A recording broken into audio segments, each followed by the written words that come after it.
ఆ చరణం పెట్టి మళ్ళీ పాట పాడితే బాగుంటుందనే అభిప్రాయం తమ్ముడు ఎప్పుడు వ్యక్తం చేసింది. కానీ 20 ఏళ్ల తర్వాత రాంబాబు తమ్ముడు దగ్గరికి వచ్చి అన్న తల్లి నా వేరుశాల పాట వీ కెన్ రీడిజైన్, మనం ఇప్పుడు మళ్ళా తిరిగి డిజైన్ చేస్తే ఉంటుంది అని నీకు ఆలోచన వచ్చింది కదా తమ్ముడు చెయ్యి అని చెప్పినప్పుడు తమ్ముడు భిక్షపతి శివన్న ఇంకొక తమ్ముడు రాజేంద్ర ప్రసాద్, తర్వాత ఇంకొకరు ఎవరు మన పిట్టపల్లి బాలు తమ్ముడు, ఆ తర్వాత పార్నంది ఈశ్వర్ ప్రసాద్, నెల్లుట్ల సుమన్ తమ్ముడు, వీళ్ళంతా కలిసి ఆ పాటను తీసుకుని జడ్జి కూడా నేను కరెక్ట్ అయ్యేంత ఆపర్చునిటీ నాకు మీ ద్వారానే వచ్చింది. మీరు పాడకపోయి ఉంటే ఈ తరం పిల్లలకు నేను తెలుసుకొని కాదు. నేనే మీకు రుణపడి ఉంటా, నేనే మీ రుణం తీర్చుకోవాలి, నేనే మీ పట్ల కట్టుబడి ఉండాలి, నేనే మీ పట్ల చాలా పాటలు రాసి ఇస్తా. నాకు ఇక్కడ మాట్లాడే ఇంత మంచి అవకాశాన్ని కల్పించినందుకు ఈ వేదిక మీద మమ్మల్ని ఒక చిర్రరాజు అన్న నాకు తెలంగాణ ఉద్యమ సమయం నుంచి వెళ్ళి ఇక్కడ జరుగుతున్న ఈ కార్యక్రమం ఒక చారిత్రాత్మకమైందే. ఈ వేదికలో మనం చేస్తున్న తీర్మానం కూడా ఒక చారిత్రాత్మకమైందే. జూన్ 2 ఓకేనా? జూన్ 2 ఓకే గట్టిగా పోయేసుకోండి. Okay done brother. జూన్ 2 ఎవరెవరు తెలుసా? రాంబాబు తమ్ముడు, భిక్షపతి తమ్ముడు, మధు మిస్ అయిపోయాడు, రాజు మిస్ అయిపోయాడు. నాకు ఆ పాట చూస్తున్నప్పుడల్లా మీరిద్దరు గుర్తొస్తే చాలా బాధ అనిపిస్తుంది. రామంచన్ కూడా మిస్ అయిపోయినావు, సారీ. ఈసారి అందరం కలిసి వరంగల్ బిడ్డలు ఇంకొక తమ్ముడు కూడా ఉన్నాడు, పత్తిపల్లి తిరుపతి తమ్ముడు, తెలుసా మీ అందరికి? ఇందాక ఇక్కడ శివ పాడినావా? మధు పాడినా? మధు పాడిన ఎంత గొప్ప పాట అంటే తెలంగాణలో పుట్టే వాళ్ళు ఎవరు సామాన్యులు కాదు. దట్టు వరంగల్లో పుట్టిన అయితే అసలే సామాన్యులు కాదమ్మా. ఎక్కడో చిన్న మూలకి ఎక్కడో గోదావరి నదిని ఆడుకొని చిన్న దూరం ఇక్కడ పల్లెటూరులో ఉంటాడు మనోడు ములుగు దగ్గర. ఇప్పటికి కూడా తమ్ముడు ఇంత జనరేషన్ వచ్చినా వాడు స్వచ్ఛంగా ఊళ్ళో వదిలిపెట్టి ఇప్పుడు కూడా బయటికి రాలేదు. ఆ తమ్ముడు రాసిన పాట ఇందాక ఇక్కడ పర్ఫామ్ చేసింది తమ్ముడు. ఏంది దాని చరణం పచ్చి బాలింతయి వెచ్చాలు మింగుతూ ఒళ్ళు నొప్పులున్న ఓర్చుకొని అమ్మ కక్కి ఎరిన కొద్ది గుడ్డల్ని విండేసి సాకిరిల అమ్మలు సబ్బోలే అరుగును ఉద్యమా మెరిసే రత్నమా నా బంగారు తండ్రని అంటది. అడుగున్నా లేదా కూసున్నా రామ బంటోలే కాపలా ఉంటది. ఎవరు రాసిరా ఇంత గొప్ప పాట? ఎవరు రాయలేరు ఇట్లా అమ్మ గురించి, మన వరంగల్లోడు తప్ప. అమ్మ పాట ఎప్పుడు ఇక్కడే కాదు, సినిమా పరిశ్రమకు పోయినప్పటికీ కూడా పెదలే పలికిన మాటల్లో తీయని మాటే అమ్మ,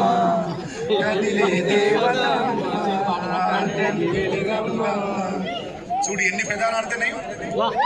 అమ్మ పాడే జోల పాట అమృతానికి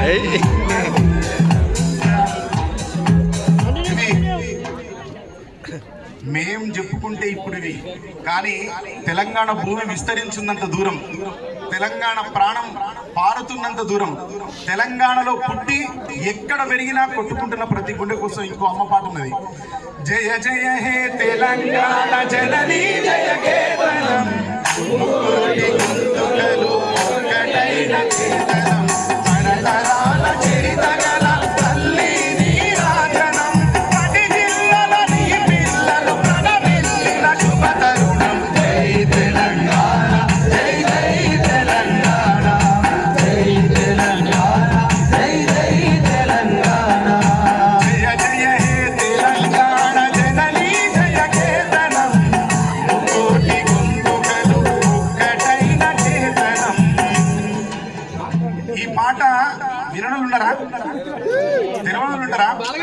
అమ్మ గురించి కీర్తించాలంటే నేను ఎప్పుడో ఒకసారి వీళ్ళందరి పాటలు ఇన్స్పైర్ అయ్యి బతుకమ్మ గురించి పాట రాసినప్పుడు నా జీవితంలో మర్చిపోలేని ప్రశంస. పాట రాస్తున్నంతసేపు, పాటను విన్నంతసేపు, ఆ పాట పరిపక్వత చెంది ప్రజల పెదాలకు అందుకున్న రోజు, ప్రజలు దాన్ని వాళ్ళ గుండెలకు అందుకున్న రోజు, వాళ్ళు పాడుకుంటున్నప్పుడు చాలా సంతోషపడతాం.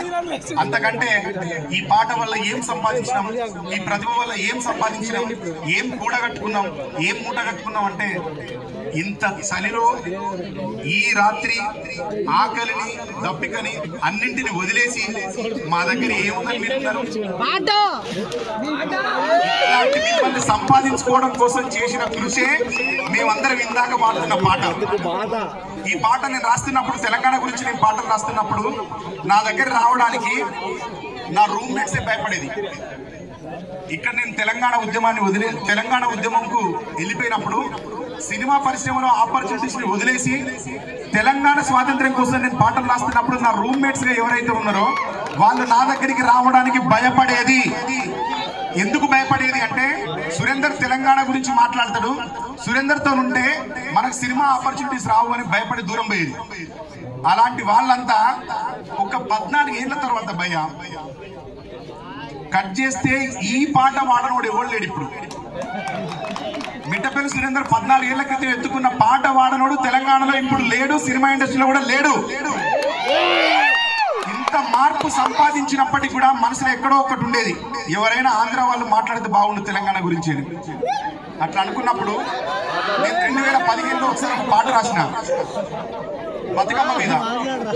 సింగిడిలో రంగులనే దూసి తెచ్చి తెల్ల చంద్రుడిలో వెన్నెలలే తీసుకొచ్చి పచ్చి తంగెడుతో గుమ్మాడి పూలు పేర్చి బంగారు బతుకమ్మను ఇంటిలో పేర్చి ఆడబిడ్డలార చేతులనే ఊయలగట్టి వాడవాడలకు ఉత్సవాన్ని మోసుకు వచ్చి పూలనే పూజించే పండుగ తెచ్చి ఆ నీటి మీద నిలిచి తామరలు కళ్ళు తెరిచే ఏటి గట్టు మీద పూలెన్నో నిన్ను పిలిచే అందాల బతుకమ్మ రావే తెలంగాణలో పుట్టి పూల పల్లకి ఎక్కి లోకమంతా తిరిగేవటే పాలసంద్రం పూలే పూల సంద్రాలయ్యి నిన్ను అభిషేకించే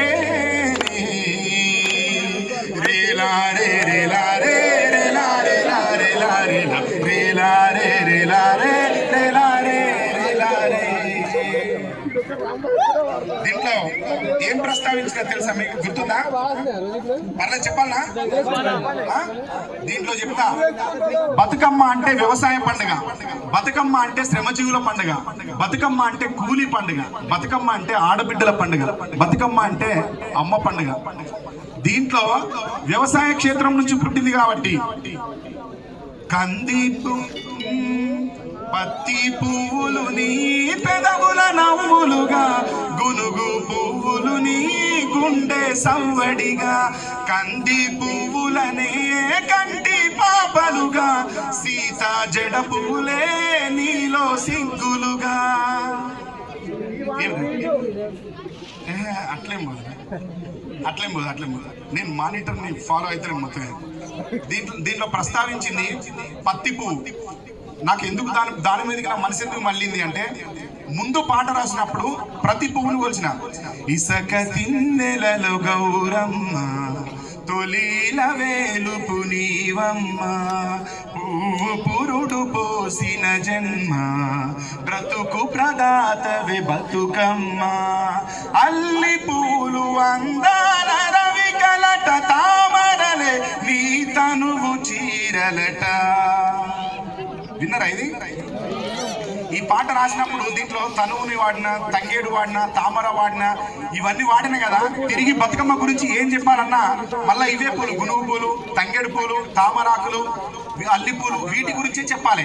వీటి గురించే చెప్పాల్సి వస్తుంది. కాబట్టి చెప్పిన దాన్నే చెప్పడం వల్ల మీరు ఎక్కువ బోర్ ఫీల్ అవుతారని, మిమ్మల్ని ఎప్పుడు కొత్త ప్రపంచంలో తీసుకుపోవాలని, కవిత్వాన్ని వీలైనంత కొత్త పుంతలు దొక్కించాలని, తెలంగాణ సంస్కృతిని వీలైనంత కొత్తగా, వీలైనంత అర్థవంతంగా మన జీవితం నుంచి ప్రతిబింబించేలాగా ఉండాలని.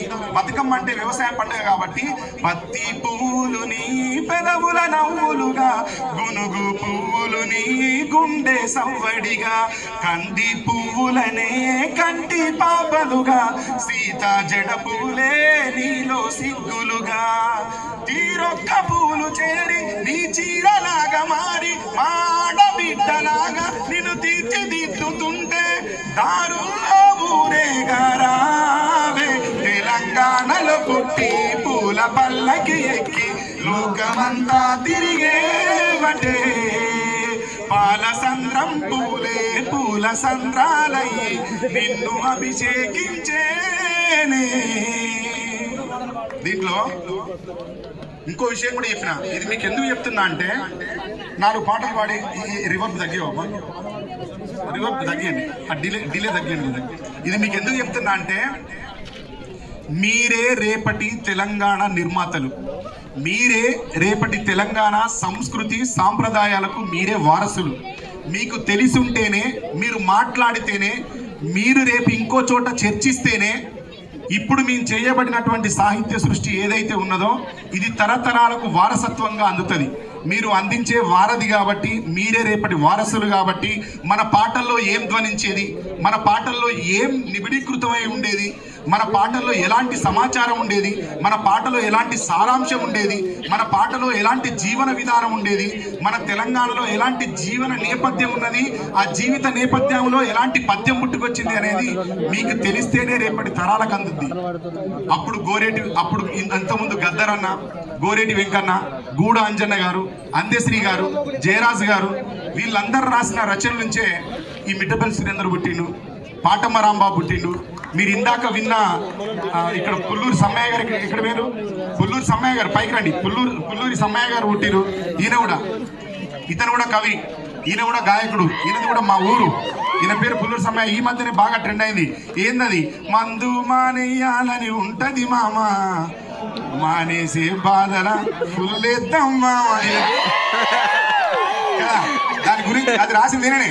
ఈయన పేరు పుల్లూరి సమ్మయ్య గారు. గట్టిగా చప్పట్లు కొట్టాలి. ఈ సమ్మయ్య గారు పుట్టుకొచ్చింది అట్లనే. ఇక్కడ ఉన్న తమ్ముడు రాజు పుట్టుకొచ్చింది వాళ్ళ వారసత్వం నుంచే పుట్టుకొచ్చిండు. ఇక్కడికి వచ్చిన తమ్ముడు శివ, మధు, ఇక్కడ వేదిక మీద ఉన్న ఎవరైనా ప్రసాద్ బాబాయ్, మోతే రమేష్ గారు, కనవాడు తమ్ముడు, వీళ్ళందరూ ఈడ చూస్తే చాలా ఇక్కడ రోజు తిరుగుతుంటారు కాబట్టి చాలా చిన్నగా అనిపిస్తుంది. కానీ వీళ్ళే వరంగల్కి రేపటి ఈ తరంలో ఉన్న వరంగల్ వారసులు. వీళ్ళ తర్వాత మా తర్వాత రాబోయే వారసులు మీరే కాబట్టి మీకు ఈ విషయాలని తెలిసి ఉండాలని, మన సాంప్రదాయం తెలవాలని చెప్తున్నా. ఆ పాటలో ఎవ్వరు కూడా పాలసముద్రం పూలని బతుకమ్మ వాడడానికి సాహసం చేయరు. కానీ పాలసముద్రం పూలు కూడా, పాలసముద్రం చెట్లు కూడా చాలా మెడిసినల్ వాల్యూస్ ఉన్న చెట్టు. ఒళ్ళంతా వాతం వచ్చినోనికి ఆ ఆకు తినిపిస్తే ఉట్టిని తగ్గిపోతుంది. ఏ డాక్టర్ కూడా ట్రీట్మెంట్ చేయలేడు. కానీ మన చెరువులో ఉన్న కొన్ని చోట్ల లొట్టపీస్ ఆకు అంటారు దాన్ని, చెట్టు అంటారు. మీ ఇష్టం ఉన్నట్టు మన కొందరు బొంబాయి చెట్టు అంటారు దాన్ని. కానీ దాన్ని మట్టుకి పాలసముద్రం చెట్టు అంటారు. పాలసముద్రం అనే మాటను కూడా ఉపయోగించిన పాటలు. అది కూడా చాలా పెద్ద ప్రయోగం చేసిన చెప్పడానికి మీకు ఈ విషయం చెప్తాను. మీకు ఇప్పుడు ఏం పాట పాడాలి చెప్పండి?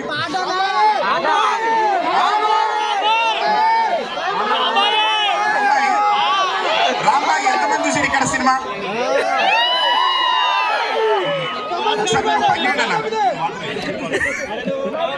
మీరు ఒకసారి పళ్ళ ఎత్తుకోండి, నేను పాడతా.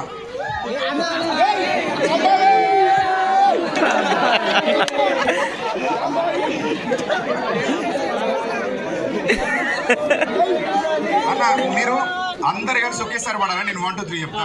1 2 3.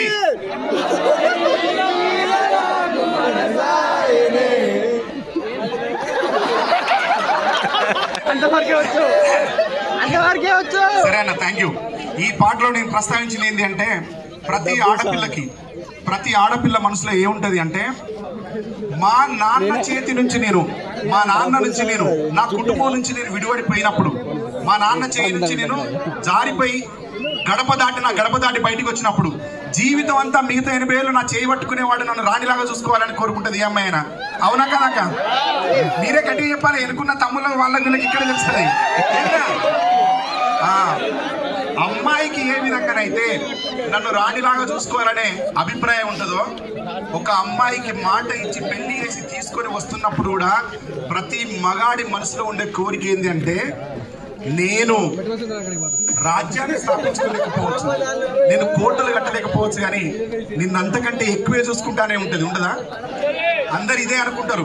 కాబట్టి ఆ పాటలో, ఆ సినిమాలో రాజు అనుకున్న ఆయన మనసులో ఉన్న మాటని, ఇక్కడ ఉన్న నా తోడుబుట్టిన చెల్లెలందరి, అక్క చెల్లెల మనసులో ఉన్న మాటని, అన్నదమ్ములందరి మనసులో ఉన్న మాటని చెప్పి ప్రయత్నం చేసిన. బాగా నచ్చింది కదా మీ అందరికి? అందాలవు ముద్దుగుమ్మ గుండె గీసుకున్నద నీ బొమ్మ, ప్రాణమల్లే నాకు తోడు వస్తే నీకు రాసిస్తా ప్రతి ఒక్క జన్మ. నువ్వంటే చచ్చింత ప్రేమ అది మాటల్లో చెప్పలేనమ్మా, నీ జంట కోసం చిటిమంట దాకా అడుగుల్లో అడుగైతానమ్మా. ముసి ముసి నవ్వుల్లో ముత్యాలు వలుకంగా, ముసి ముసి నవ్వుల్లో ముత్యాలు వలుకంగా, తొలిసారి నీ చూపు తనువార దాకంగా పొంగిందే నాలో నా పచ్చి ప్రేమల గంగా. రాంబాయి నీ మీద నాకు మనసాయనే, ఈనాడు నిన్ను వీడిపోని నీడైతేనే. రాంబాయి నీ మీద నాకు మనసాయనే, ఈనాడు నిన్ను వీడిపోని నీడైతేనే. అందాలవు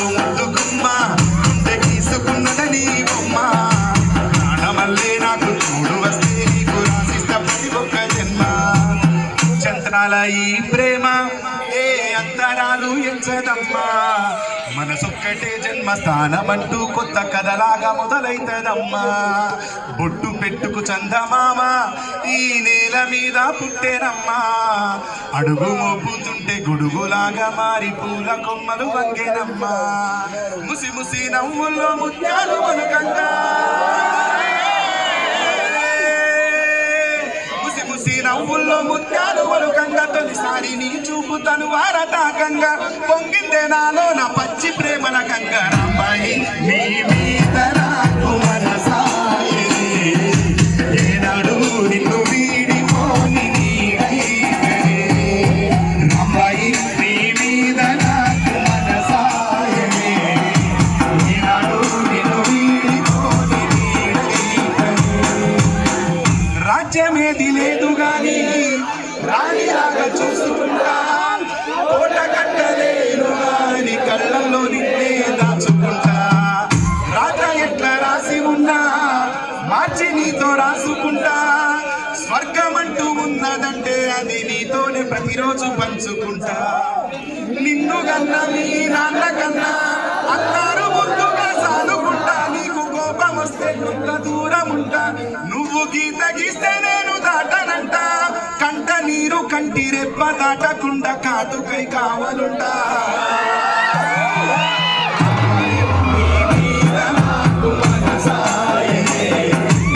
ఏనాడు నిన్ను వీడిపోని నీడైతేనే. రాంబాయి నీ మీద నాకు మనసాయనే, ఏనాడు నిన్ను వీడిపోని నీడైతేనే.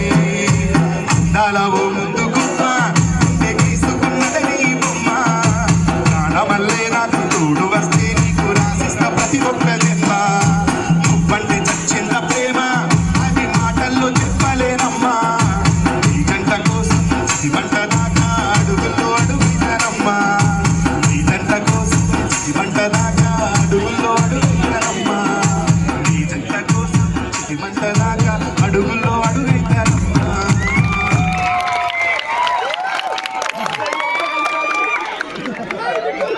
ఇంకా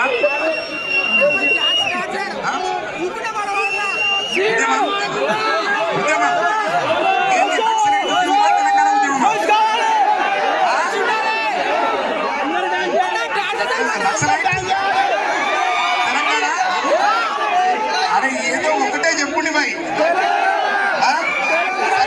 నక్సలైట్ నుంచి తెలంగాణకు వద్దాం.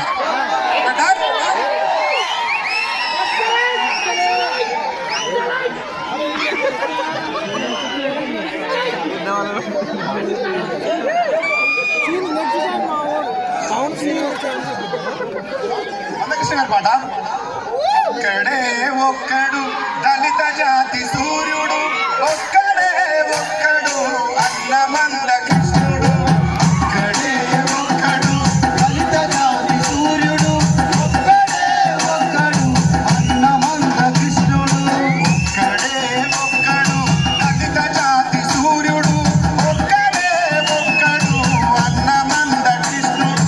ఒక్కడే ఒక్కడు దళిత జాతి సూర్యుడు, ఒక్కడే ఒక్కడు అన్నమంద కృష్ణుడు. ఒక్కడే నైంకేరా థ్యాంక్ యూ. అన్నను గుర్తు చేసినందుకు మీకు ప్రత్యేక ధన్యవాదాలు తెలియజేస్తున్నా. పూర్తిగా వాడుకోవచ్చు కానీ వన్ వే అయిపోద్ది బ్రదర్. అన్న గురించి ఇంకో సభ జరుపుకుందాం షార్ట్లీ. అన్నతో చాలా పెద్ద సభలో కలుస్తాం మనం వరంగల్లో. మిమ్మల్ని అందరినీ కల్పించే బాధ్యత నాది. మళ్ళీ ఒకసారి మంచిగా పూర్తి స్థాయిగా వాడుకుందాం, సరేనా? ఎవరికేం లేదు కదా, పాడలేదు కూర్చొని దాని తమ్ముడు. ఇప్పుడు నక్సలైట్ ఉద్యమం నుంచి వెళ్దాం రా. అదా అసలు ప్యూర్ నక్సలైట్ కృష్ణనే మొదలు పెట్టాం మనం ఇప్పుడు. ఓకే చెప్పనా? నక్సలైట్ పాట పాడదామా? పాడదామా? వరంగల్లో ఉంటున్నాంటేనే నక్సలైట్ అని అర్థం. ఫస్ట్ ఇలా ఉంటున్నామంటే ఓటర్ కార్డు వరంగల్ ఉన్నట్టే పక్కన నక్సలైట్ అని కూడా ఉండాలని ఉంటుంది, అంతేనా?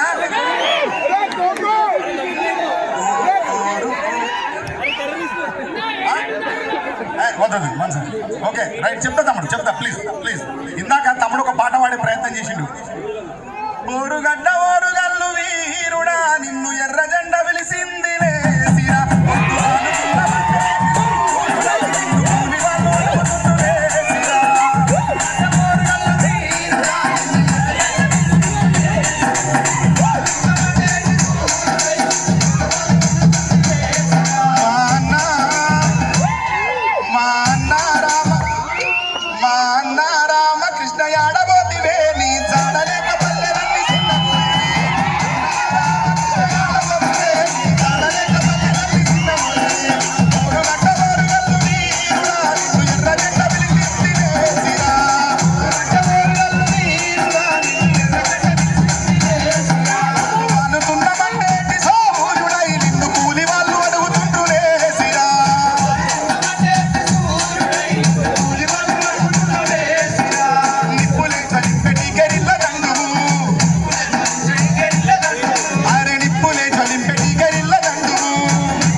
తెలంగాణలో ఒక సభ జరిగిన, తెలంగాణలో నలుగురం కూర్చొని ఎక్కడ ముచ్చట పెట్టుకున్నా అన్నల గురించి మాట్లాడుకోవాలి.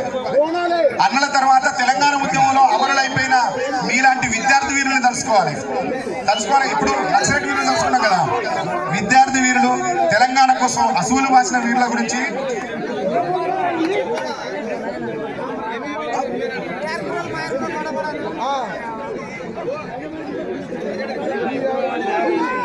ఓకేనా?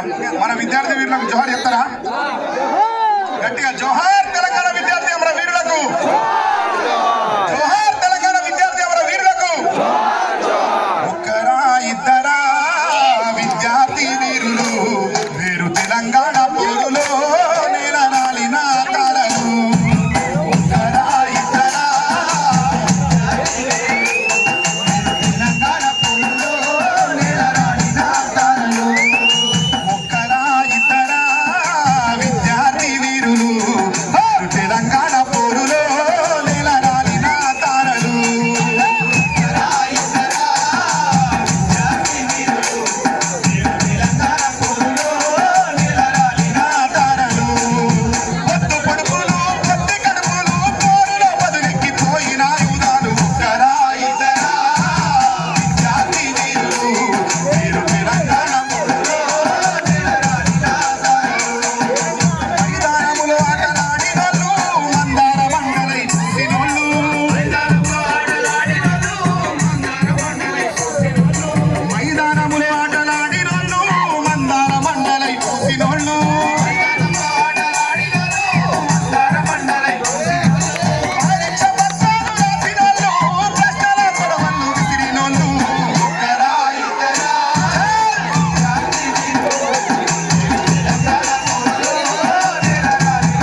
అన్న అండ్ ముల్ల శ్రీనివాస్ గారు, జీవరాజ్ గారు పైకి రండి.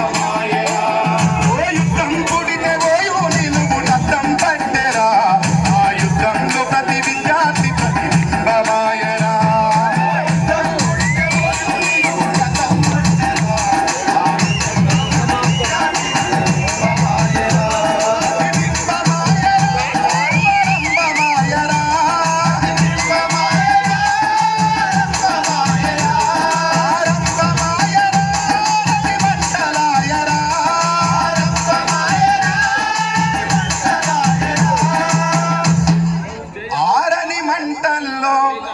ఆగని మంటల్లో ఆశ బూడిదాయరా. ఓ యుద్ధం ఓ యుద్ధం ఓ యుద్ధం పుడితే ఓ నిలువు నద్దం పట్టెరా.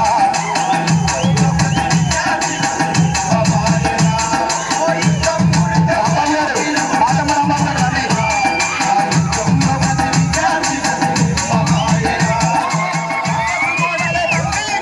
కాకి తుపాకి చుట్టూ గోడై కాపల కాస్తూ ఉన్నా గాని అది మన విద్యార్థి తత్వం. అరే క్యాంపస్ గోడలే బందీ కాడై కాకి తుపాకి చుట్టూ గోడై కాపల కాస్తూ ఉన్నా గాని ఆగని ఆరాటం అరరర చేసిన పోరాటం. ఆగని ఆరాటం అరరర చేసిన పోరాటం. క్యాంపస్ మెస్సుకు తాళం వేసి తాగే నీళ్లను కట్టడి చేసి నానా హింసలు పెట్టిన గాని వీడని వీరత్వం అది మన విద్యార్థి తత్వం. వీడని వీరత్వం అది మన విద్యార్థి తత్వం. వారసత్వ ఉద్యమాల ఉస్మానియా గడ్డ మీద యుద్ధం ఓ యుద్ధం ఓ యుద్ధం పుడితే ఓ నిలువు నద్దం పట్టెరా. ఓ యుద్ధం పుడితే ఓ నిలువు నద్దం పట్టెరా. ఏ యుద్ధం నమ్మినట్టే ఓ నిలువు నద్దం పట్టెరా. ఆ యుద్ధం ప్రతి విద్యార్థి ప్రతిబింబమాయరా.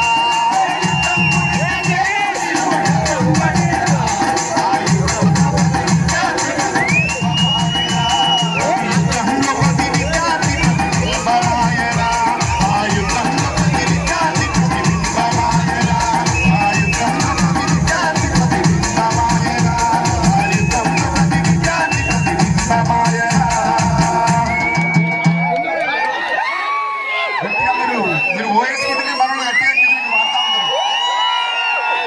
నేను ఎందుకు ఇక్కడికి పైకి రమ్మని పిలిచినానంటే ఇది మీకు సంబంధించిన పాట కాబట్టి, అది మీకు సంబంధించిన ఆట కాబట్టి నేను ఒకటి చెప్పేస్తే బాగుంటుంది కాబట్టి పైకి రమ్మని చెప్పి ఏం చావలేదు. నేను కాదు నేను చెప్తున్నా. నేను అన్నది ఈ పాట కాదు, వరంగల్ జిల్లా గురించి